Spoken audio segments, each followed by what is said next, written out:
Mi nombre es Juan Bernardo López y hoy me permito socializar las respuestas que desarrollé frente al cuestionario que dejó el profesor sobre la teoría general del trabajo en cuanto puntualmente a unas preguntas y a los aprendizajes que hemos tenido en clase.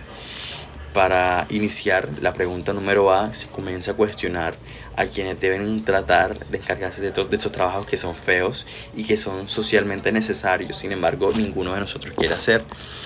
En cuanto a la respuesta que desarrollé, pensando en cuando caminamos por Barranquilla temprano en la mañana, muchas veces veo que los recolectores de basura y también los escobitas terminan su jornada laboral apenas. Son casi invisibles para la mayoría de la sociedad, pero sin ellos literalmente no podríamos vivir en esta ciudad que, como dice el tema de la alcaldía de Barranquilla, limpia y linda. Porque se les paga tan poco, también como si fueran prescindibles. Autores como Michael Weiser habla acerca de los trabajos que son injustamente retribuidos en la sociedad, los que nadie quiere determinar y siempre quedan en manos de los más vulnerables. Y no es coincidencia, por ejemplo, según cifras del DANE en el 2023, más del 80% de los trabajadores en oficios de aseo pertenecen a los estratos socioeconómicos más bajos y solo un 65% son mujeres cabezas de hogar. Entonces no es que elijan porque quieren hacerlo de manera consciente, con consentimiento propio, sino porque no tienen otra elección. Entonces aquí es donde nos cuestionamos, ¿será que nos da miedo el espejo de la precariedad o nos avergüenza que ya sabemos sobre la desigualdad? Yo pienso que tal vez si lo valoráramos más, si le pagáramos mejor, si lo visibilizáramos con orgullo, otros mirarían a estos oficios de manera diferente. Para seguir, la pregunta de quiénes deben asumir los trabajos peligrosos, aquellos en que la vida o la integridad puede estar en grave riesgo. Esto lo que permite es darnos cuenta que una historia que me marcó mucho, por lo menos recuerdo un vecino que trabajaba en construcción de seguridad, en construcción de un tercer piso, se cayó, tenía un arnés, sobrevivió, pero genuinamente él no volvió a caminar igual. La EPS, no tenía EPS, la empresa lo despidió y hoy vende dulces en una esquina. Entonces, ¿quién lo protege? La OIT advierte que al año mueren más de 9.8 millones de personas por causas relacionadas con trabajo, muchas de ellas a los sectores como la minería, la construcción, la seguridad privada y el transporte informal. Y la mayoría de ellas no tienen garantías laborales, imagínate, todo el número del área metropolitana de la ciudad de Barranquilla, toda la población. Hay la manera también de reconocer la dignidad de todas las personas y las maneras de trabajo de quienes están en riesgo. Por lo menos en Colombia este reconocimiento sigue siendo un privilegio que nadie debería asumir por asumir un trabajo peligroso simplemente por necesidad. Si alguien elige asumir ese riesgo, como lo hacen muchos soldados o bomberos, deben hacerlo en condiciones dignas de protección legal y respaldo económico sólido. La siguiente pregunta es, ¿qué hacemos con los trabajadores que enfrentan la discriminación sistemática en el mercado laboral? Hay algo que ocurre mucho, y hoy lo digo también yo hoy como joven consejero nacional de juventud, y es que la juventud ha sido estigmatizada, privatizada de vivir estas oportunidades laborales, porque muchas veces apelan a que los jóvenes no tienen experiencia, a que no tienen otros conocimientos y demás. Entonces siempre son unas barreras del mercado que presenta. He visto amigas trans no conseguir empleo ni siquiera como vendedoras en almacenes de cadena, a compañeros afrodescendientes a quienes les dijeron que no daban la imagen corporativa genuinamente, a mujeres despedidas tras salir embarazadas. Entonces la pregunta es qué clase de sistema construimos si normalizamos que el cuerpo o la identidad determine el acceso a una vida digna. Las cifras en esto son claras.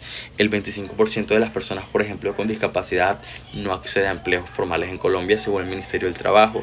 Y adicionamos a esto un estudio también de la Universidad de los Andes que en el 2021 mostró que los hombres afroindígenas reciben un 30% menos de respuestas en los procesos de selección.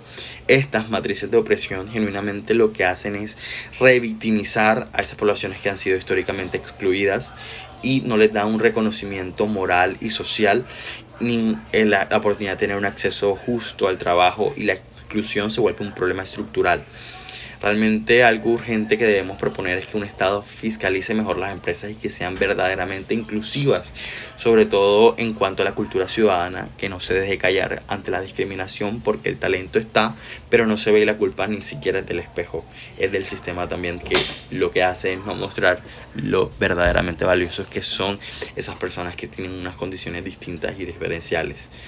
En cuanto a la otra pregunta, la pregunta de que menciona acerca de qué trabajos deberían ser prohibidos, y la respuesta es que crecí, por lo menos yo, en una ciudad donde el trabajo sexual existe en cada esquina, en la 38, en la Murillo, en el Parque de las Manitos, por allá, por el centro. Y esto justamente se hace porque no es una elección, sino una decisión que toman las personas, debido a esas violencias estructurales que tiene el sistema y que condiciona sus decisiones para poder tomar esas decisiones adecuadas. Hay mercados que degradan las relaciones humanas aun si hay consentimiento, por ejemplo, y es verdad. ¿Cuánto consentimiento puede haber en una economía donde no hay opciones reales de trabajo? Cuando no hay un crecimiento, cuando eliges entre si cosificar o exponer tu cuerpo a situaciones que quizás de pronto no son vistas desde la dignidad humana, o comer o darle comida a tu familia.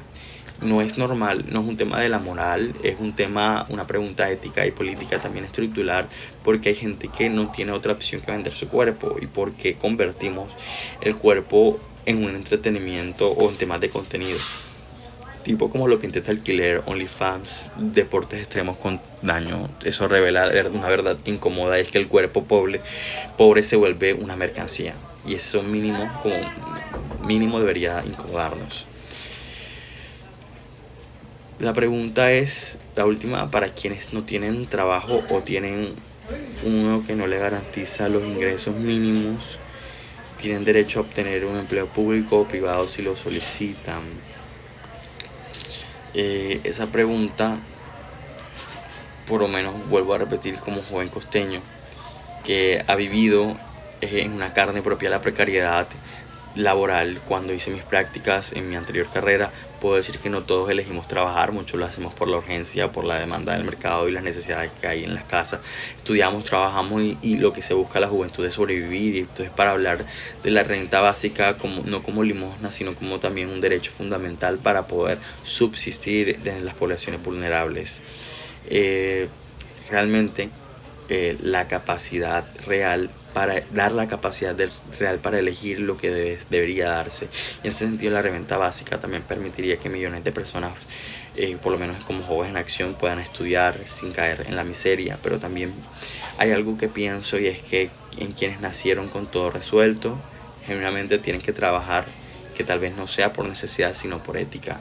No todo trabajo es asalariado, también se trabaja desde el activismo, desde el arte, desde el servicio público, el liderazgo comunitario. Entonces, si uno se beneficia del trabajo de otros, también el mínimo gesto y la compensación que uno le debe hacer a la sociedad y a la comunidad es retribuirle, porque tenemos una corresponsabilidad social, no únicamente con nuestro entorno o nuestra empresa, sino también con el país y con la sociedad que uno representa. Si hoy yo reconozco que tengo personas empleadas de una comunidad vulnerable porque hay una brecha sociales manifiestas, uno como empleador debo a entender y no debo apelar a esas vulnerabilidades y aprovecharme de esas situaciones deplorables que viven las personas para poder sacar un beneficio propio. Por eso también entiendo que esa manera de la responsabilidad social empresarial, de contribuir a las condiciones empresariales, a las condiciones sociales de las personas en las que impactan, tanto de sus empleados como de las comunidades aledañas a las empresas, es un tema necesario para poder darse de manera efectiva y adecuada ese sistema de compensaciones que existen en una sociedad y en una sociedad y un territorio tan desigual como es nuestro país.